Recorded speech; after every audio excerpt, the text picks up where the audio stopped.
जिंतूरमध्ये भाजपच्या मेघना बोर्डीकर 1400 मतांनी आघाडीवरती आहे। जिंतूरमध्ये भाजपच्या मेघना बोर्डीकर ह्या 1442 मतांनी आघाडीवर आहेत। राज्यभरामध्ये महायुतीला सर्वात मोठं यश पाहायला मिळत आहे। महायुतीने आतापर्यंत 216 जागांवरती आघाडी घेतलेली आहे आणि भाजप हा राज्यामध्ये सर्वात मोठा पक्ष म्हणून पुन्हा एकदा उदयास आलेला आहे। 2019 पेक्षा भाजपने यंदा जास्त जागांवरती आघाडी घेतलेली आहे आणि जास्त जागा जिंकून येतील अशी देखील शक्यता वर्तवली जाते। इलेक्शन कमिशनची ही आकडेवारी आपण पाहतो आहोत। महायुतीच्या 216 जागा, मवियाच्या 48 जागा, त्यापैकी भाजप 122, शिंदेची शिवसेना 57, म्हणजे 2019ला शिवसेनेला जेवढ्या जागा मिळाल्या होत्या त्याहीपेक्षा जास्त जागा शिंदेच्या शिवसेनेने मिळवलेल्या आहेत। त्याचबरोबर अजित पवारांच्या राष्ट्रवादीने 37 जागांवर सध्या आघाडी घेतलेली आहे। काँग्रेस 20, ठाकरेंची शिवसेना 18 आणि शरद पवारांची राष्ट्रवादी केवळ 10 जागांवर सध्या आघाडीवर आहे। 20 जागांवर अपक्ष आणि इतरांनी आघाडी घेतलेली आहे। साताऱ्यातले अपडेट्स, साताऱ्यामधून शिवेंद्रराजे भोसले हे 55,000 मतांनी सध्या आघाडीवर आहेत। साताऱ्यातून शिवेंद्रराजे भोसले यांनी आघाडी घेतल्याचं चित्र आहे आणि पूर्ण महाराष्ट्राचं जर चित्र आपण बघितलं तर महायुतीने सध्या 216 जागांपर्यंत मजल मारलेली आहे। 288 पैकी 284 जागांचे हे कल आहेत आणि यामध्ये भाजपने 100 पार केलेली आहे। 150च्या दिशेने भाजपची सध्या वाटचाल सुरू असल्याचं चित्र आहे। अमरावतीमध्ये महायुतीचाच बोलबाला असल्याचं सध्या दिसतं आहे। अमरावतीमध्ये एकूण 8 जागा आहेत, त्यापैकी 7 जागांवर महायुती आघाडीवर आहे। मविया केवळ 1 जागांवर। अमरावती जिल्ह्यामध्ये महायुतीचा बोलबाला पाहायला मिळतोय। सर्वात जास्त जागा महायुतीने या ठिकाणी मिळवलेल्या आहेत। मावळमधून सुनील शेळके यांनी 60,000 मतांची आघाडी मिळवलेली आहे। सर्वात मोठा मताधिक्य मावळमधून सुनील शेळके यांनी मिळवलेला आहे। 60,000 मतांनी ते आघाडीवर आहेत। यानंतर मावळमधून सुनील शेळके यांनी 60,000 मतांची आघाडी मिळवलेली आहे। राज्यामध्ये महायुतीला मोठं यश मिळताना पाहायला मिळत आहे, तर भाजप हा सर्वात मोठा पक्ष महाराष्ट्रात पाहायला मिळतो। आतापर्यंतच्या कलांनुसार 122 जागांवरती भाजपने आघाडी मिळवलेली आहे। मावळमधून सुनील शेळके यांचं सर्वात मोठं मताधिक्य पाहायला मिळतं। 60,000 मतांनी ते आघाडीवरती आहेत।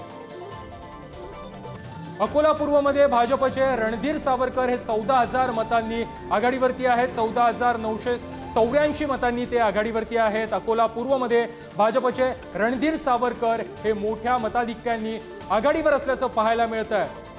288 जागांपैकी 284 जागांचे कल हे आतापर्यंत स्पष्ट झालेले आहेत। महायुतीने आतापर्यंत 215 जागांवरती राज्यात आघाडी घेतलेली आहे, तर मवियाला जेमतेम 52 जागांवरतीच आघाडी मिळवता आलेली आहे। भाजप हा राज्यामध्ये सर्वात मोठा पक्ष ठरलेला आहे। 125 जागांवरती भाजप आतापर्यंत आघाडीवरती आहे। शिंदेची शिवसेना ही 55 जागांवरती आघाडीवरती आहे।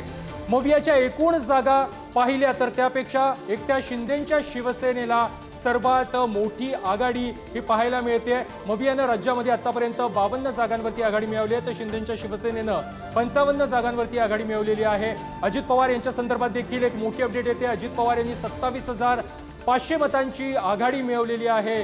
बारामतीमध्ये अजित पवार हे 27,500 मतांनी आघाडीवर आहेत, तर युगेंद्र पवार हे मोठ्या मताधिक्यानं पिछाडीवर असल्याचं पाहायला मिळतंय। बारामतीमध्ये अजित पवार यांनी 27,500 मतांची आघाडी मिळवलेली आहे। अजित पवार यांच्या कार्यकर्त्यांनी बारामतीमध्ये जल्लोष देखील सुरू केलेला आहे। यानंतर संभाजीनगरमधून एक महत्त्वाची बातमी आहे।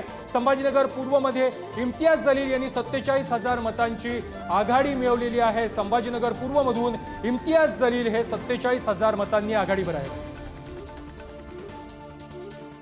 जामनेरमधून गिरीश महाजन 9,500 मतांनी सध्या आघाडीवर आहेत। माहीममध्ये चौथ्या फेरी अखेर महेश सावंत यांनी 3,300 मतांची आघाडी घेतलेली आहे। मनसेचे अमित ठाकरे 3ऱ्या नंबरवर सध्या आहेत। माहीममध्ये चौथ्या फेरी अखेरची ही आकडेवारी आपण पाहतो आहोत। 3,300 मतांनी महेश सावंत यांनी आघाडी घेतलेली आहे।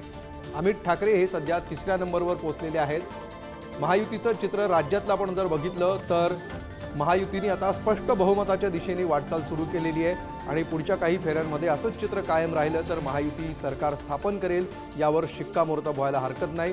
पश्चिम महाराष्ट्रामध्ये सुद्धा महायुतीने 58 पैकी 41 ठिकाणी, उत्तर महाराष्ट्रामध्ये 47 पैकी 37 ठिकाणी सध्या आघाडी घेतलेली आहे। विदर्भातल्या 62 पैकी 45 जागा महायुतीने आघाडी राखलेली आहे। मराठवाड्यामध्ये 46 पैकी 36 जागांवर महायुतीची आघाडी आहे।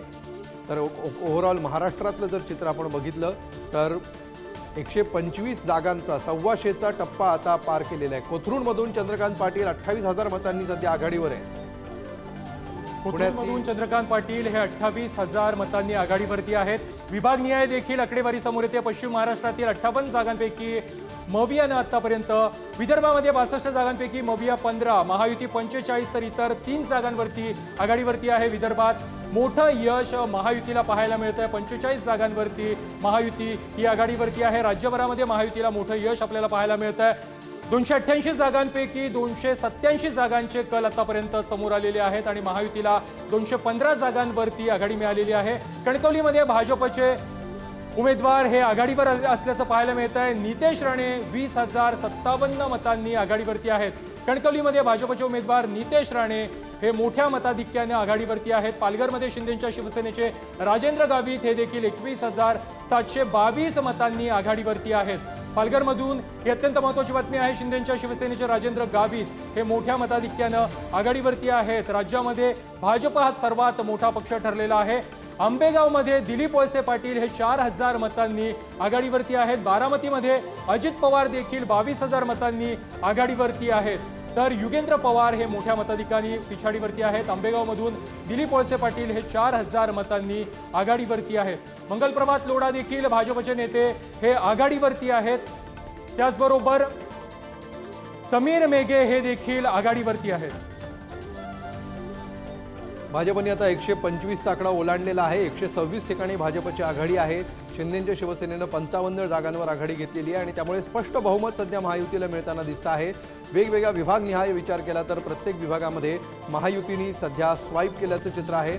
आंबेगावमधून दिलीप वळसे पाटील 4,000 मतांनी सध्या आघाडीवर आहेत। ओव्हरऑल चित्र पहा, महायुती 216 आणि मविया 48 असं चित्र सध्या महाराष्ट्रात। निवडणूक आयोगाच्या माहितीनुसार अधिकृत आकडेवारी भाजप 122, शिंदेची शिवसेना 57, अजित पवारांची राष्ट्रवादी 37, काँग्रेस 20, ठाकरेंची शिवसेना 18 आणि शरद पवारांच्या राष्ट्रवादींनी 10 जागांवर सध्या आघाडी घेतल्याचं चित्र आहे। तर सर्वात महत्त्वाचं म्हणजे 20 अपक्ष आहेत। मात्र ज्या प्रकारची आता महायुतीला आकडेवारी मिळालेली आहे त्यानुसार या अपक्षांचा रोल किंवा त्यांचा न्यूसेन्स हे सध्या कमी होणार असं चित्र आहे। बवियाचे क्षितिश ठाकूर हे पिछाडीवर पडलेले आहेत। नालासोपाऱ्यामध्ये भाजपच्या राजन नाईक यांनी 7,000 मतांनी आघाडी घेतलेली आहे। याच मतदारसंघामध्ये पैसे वाटपाचा मुद्दा जोरदार गाजलेला होता आणि या ठिकाणी सध्या भाजप उमेदवार राजन नाईक 7,000 मतांनी आघाडीवर असल्याचं दिसतं आहे। बवियाचे क्षितिश ठाकूर पिछाडीवर पडले। नालासोपाऱ्यामध्ये भाजपचे राजन नाईक हे 7,000 मतांनी आघाडीवरती आहेत, तर बवियाचे हितेंद्र ठाकूर हे क्षितिश ठाकूर हे पिछाडीवरती आहेत।